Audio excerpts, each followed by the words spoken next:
eltörlését az adósságnak, és akkor ez nem vonna egy olyan következményt magával, hogy hirtelen a költségvetésből azokat a... Ön itt említette, hogy nem igaz, hogy nem lehetnek, hogy a nyugdíjakat nem tudnánk kifizetni a közalkalmazottak, de akkor miből lenne rá pénz? A költségvetés, tehát önmagában én azt elmondtam, hogy a költségvetésünk, ha nem kiveszünk belőle a kamatot, amit folyamatosan fizetünk a külföldnek, az egy év kivételével minden évben pozitív volt. Minden évben pozitív volt, tehát az állami bevétel az sokkal több, mint a kiadás. Kivéve a kamatteher, mert ez viszi el.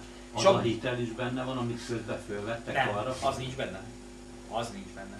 Tehát nyilván a moratórium az arra is vonatkozik, hogy abban az esetben addig a hitel, ami lejár, azt sem fizetjük addig vissza, hanem mindennek csúszik maga a kamat is, és a hitel is. Akkor miért félnek annyira az államcsődtől, hogyha ez nem jelentene ekkora problémát?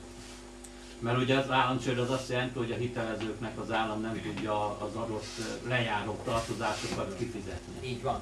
Mert akkor lényegében ez lenne, hogy mi sem fizetnénk a lejáró tartozásainkat. Igen, azért, mert az a probléma, hogy nem mindegy, hogy ki van kormánynak.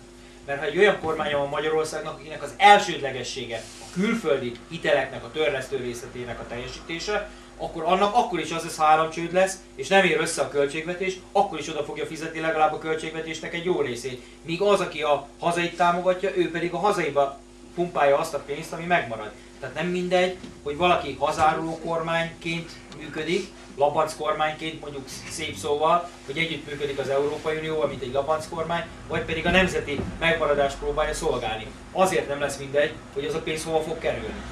A Jobbik nem akar egy olyan vállalást tenni, hogy a parlamentben jutott képviselői meghatározó mondjuk a nemzetgazdaság átlagbérnek mondjuk maximum kétszereséért vagy háromszorosáért vállalja az embereknek a képviseletét.